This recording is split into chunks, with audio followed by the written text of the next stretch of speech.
So the Vast Rocks and Iris are very similar pieces, intentionally incredibly similar, because I want them to be very much related. I don't feel like I could present one piece without the other, actually. It's got a...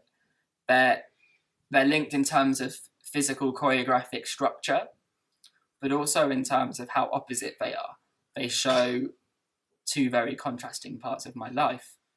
And I'm hoping that the environments they make give an incredibly different feel to the audience as well.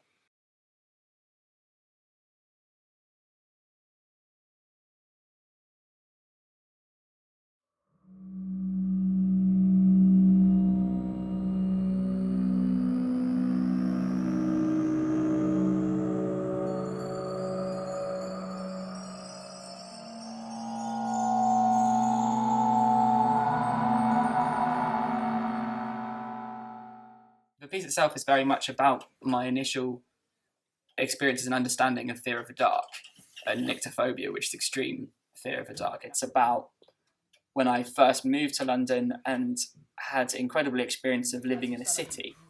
For me, it highlighted a city where the lights are always on, it's incredibly bright, when you're in an environment like that, the dark alleyway looks all the more dark.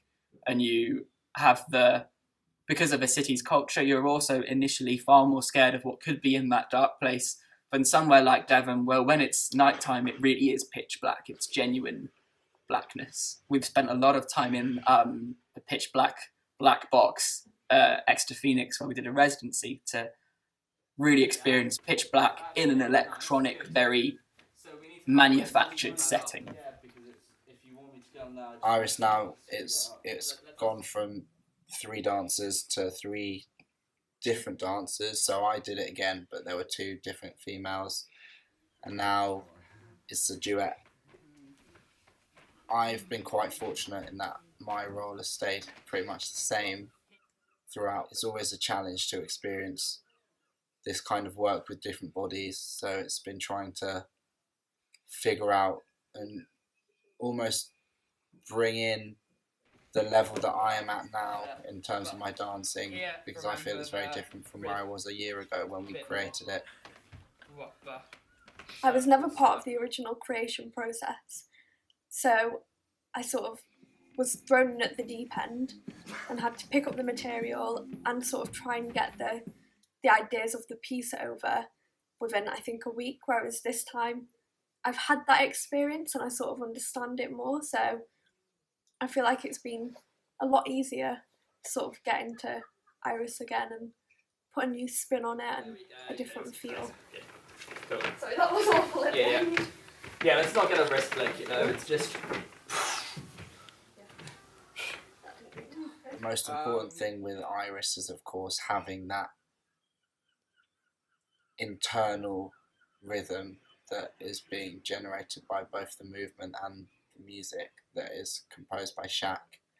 The movement is creating this feeling in an audience of this darkness that is being embodied by us, the dancers. The first part gets very underneath you, so I think try and step it out a bit more. Yeah. Good. It's been really fascinating for me to try and link the stimulus of fear of the dark to the nerves of performing for the dancers, with the nerves you get from experiencing a blackout on stage, and also the environment spectators are in, or audience members, when they see or when they feel the lights go down, when they know a performance is about to start, and how different that is to, say, if the lights were completely up. The element of club culture is very obvious in Iris as well, and I think that's partly to do with my relationship with the composer, who is a close friend of mine and is a DJ. He introduced me to some very, very different styles of music to what I was used to. And the piece is, I guess, my initial kind of experiments of using that kind of music and being inspired by that kind of music and the levels in the music. It's a much more dynamic and visceral piece than the Vast Rocks, which is very spiritually calming. This piece is much more based around the idea of large flows of energy and the adrenaline you get from being in certain night situations in London? I would like the audience to just enjoy Iris and see the movement and enjoy the music, enjoy the intensity and get taken away by that aspect of it.